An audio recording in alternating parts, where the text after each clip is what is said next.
Save Aravalli जैसे hashtag social media पर काफी चर्चा में है। कारण सुप्रीम कोर्ट द्वारा अरावली पहाड़ों के लिए एक नई परिभाषा का दिया जाना, जिसके अनुसार अब केवल 100 मीटर की ऊंचाई वाले भूभाग को ही अरावली पहाड़ माना जाएगा।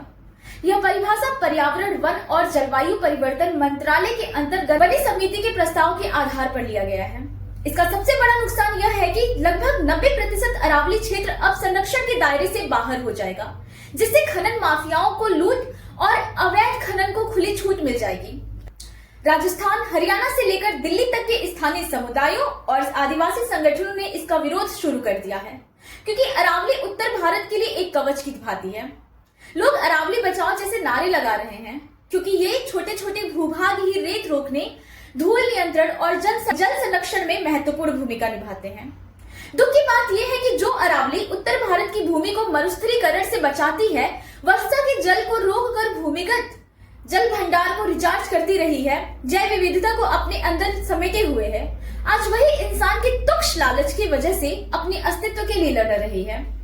हालांकि अरावली को गिद्ध की तरह नोचने की प्रक्रिया कोई नई नहीं है।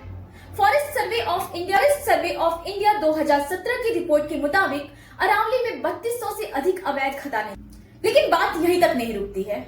2022 में अरावली के संरक्षण हेतु संघर्ष करते हुए डीएसपी सुरेंद्र सिंह को खनन माफियाओं से टकराव में अपनी जान तक गंवानी पड़ गई थी।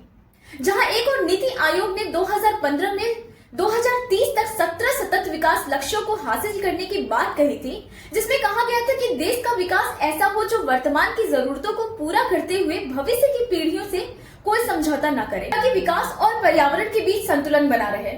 हम कहेंगे सुप्रीम कोर्ट के इस फैसले ने कहीं न कहीं एसडीजी लक्ष्यों पर जोरदार तमाचा मारा है, तो यह अतिशयोक्ति नहीं होगी।